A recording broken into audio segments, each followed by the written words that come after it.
Thru doesn't prep vehicles for a couple of different reasons. One, if we started prepping vehicles, that means the time it takes you to process your wash will take a lot longer.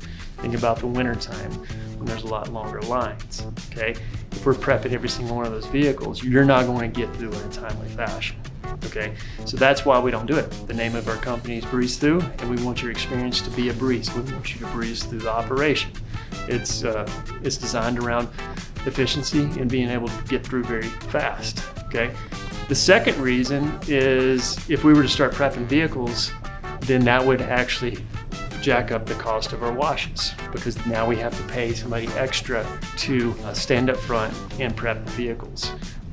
We want to keep the price as low as we possibly can, and that is another reason why we don't do that.